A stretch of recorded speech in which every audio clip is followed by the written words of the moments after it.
Assalamualaikum warahmatullahi wabarakatuh. Perkenalkan, nama saya Tika Mulyani dengan NIM 311023000131. Di sini saya ingin membuat video menjelaskan tentang jaringan periodontal. Pada gambar referensi yang nomor 1 yaitu jaringan attachment epithelium and gingiva sulcus in eruption duct. Pada gambar nomor 1 ini yang nomor ditunjuk oleh panel nomor 1 yaitu free gingiva, yang nomor 2 itu sulcus gingiva, yang ketiga itu ada enamel patch, yang keempat ada dentin, yang kelima ada junction of attachment epithel, yang keenam ada cementum enamel junction. Kemudian ada karakteristiknya, yaitu untuk mengelilingi cervical gigi dan menutupi puncak tulang alveolar dan akar gigi. Terdiri 2 akar, gingiva cekat dan gingiva tepi. Kemudian ada kerusakan maskatorinya mukosa, yaitu junction epithelium yang merupakan epitel non-keratin tipis terdiri dari 3-4. Kemudian adanya pertemuan antara permukaan gigi dengan jaringan gingiva yang dinamakan junction. Kemudian ada fungsinya, yaitu untuk penyangga gigi, melindungi jaringan di bawahnya. Untuk selanjutnya ada gambar referensi yang kedua. Gambar referensi yang kedua yaitu jaringan ligamen periodontal. Pada jaringan ligamen periodontal yang ditunjuk oleh nomor 1 yaitu ligamen periodontalnya. Kemudian untuk yang kedua itu cementum, dan yang ketiga itu alveolar bone proper, yang ketiga ada cementum.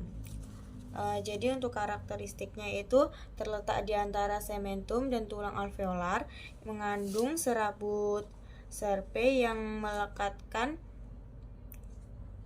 BDI ke cementum dan tulang alveolarnya. Kemudian untuk fungsinya yaitu ada mentransmikasikan gaya oklusal dari gigi ke tulang, kemudian meminimalisir gerakan dan sebagai peradam kecut.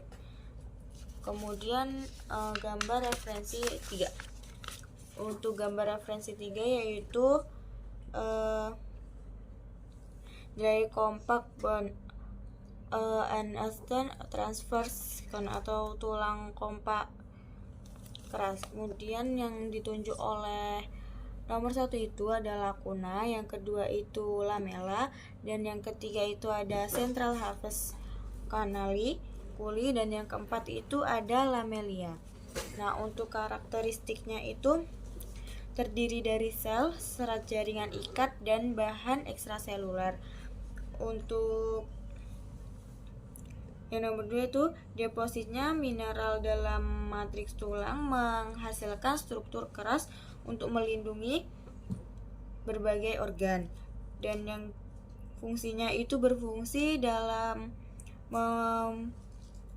hemotopoiesis dan sebagai reservoirs kalsium dan mineral. Untuk gambar referensi yang keempat yaitu gambar gingiva, dimana yang ditunjuk oleh nomor 1 yaitu ini namanya sulcus gingiva, yang ditunjuk oleh nomor 1 itu marginal gingiva, yang nomor 2 itu sulcus gingiva, dan nomor 3 itu dentin, nomor 4 ada cementum, nomor 5 ada ligamen periodontal. Jadi karakteristiknya itu gingiva mengelilingi cervical gigi dan menutupi puncak tulang alveolar dan akar gigi. Dan gingiva dapat dibagi menjadi 2 tipe, yaitu gingiva tepi marginal atau free gingiva dan gingiva cekat. Kemudian fungsinya yaitu untuk melindungi jaringan di bawahnya dan membantu menjaga gigi tetap pada tempatnya. Kemudian untuk gambar referensi nomor 5 yaitu gambar jaringan penampang melintang irgumen periodontal. Nah, untuk yang ditunjuk oleh nomor 1 ini yaitu alveolar bone, kemudian yang nomor 2 ada ligamen periodontalnya, yang ketiga ada cementum, dan yang keempat ada dentin. Jadi karakteristiknya itu ada jaringan ikat yang terletak di antara akar gigi dan juga tulang alveolar. Serat utamanya itu kolagen tipe 1, 3, 5, dan 6, elastin dan oksil-talon memiliki banyak pembuluh darah dan saraf. Kemudian untuk fungsinya itu memberikan nutrisi dan oksigen ke gigi, memasukkan gigi ke dalam, kemudian alveolarnya itu membantu dalam melindungi tulang alveolar. Untuk gambar referensi yang ke-6 yaitu ada gambar jaringan periodontal.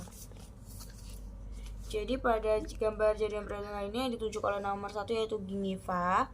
Untuk yang nomor 2 itu ada enamel, yang ketiga ada ligamen periodontal, yang keempat ada cementum, kelima ada supporting bone, kemudian nomor 6 ada dentin, nomor 7 ada pulpa, di mana karakteristiknya itu merupakan struktur yang kompleks yang mengelilingi dan menopang gigi. Gingiva juga merupakan mukosa yang meliputi tulang alveolar dan leher gigi. Jaringan ikat menghubungkan gigi dengan tulang alveolar disebut cementum. Untuk fungsinya itu membantu dalam mastikasi, menopang gigi, dan mencegahnya gigi goyang. Untuk gambar referensi yang ke-7 yaitu gambar jaringan parakeratinoids squamous epithelium atau epithelium gingiva. Jadi pada gambar referensi 7 ini yang ditunjuk oleh nomor 1 yaitu ada stratum basal yang terletak di tengah-tengah ini, kemudian ada yang nomor 2 itu lamina propria, dan yang ketiga itu ada stratum corneum yang paling atas, kemudian yang 4 itu stratum granulosum, di bawahnya stratum corneum, dan nomor 5 itu ada stratum spinosum. Nah, jadi karakteristik dari stratum corneum itu lapisan paling luar, struktur granulosumnya itu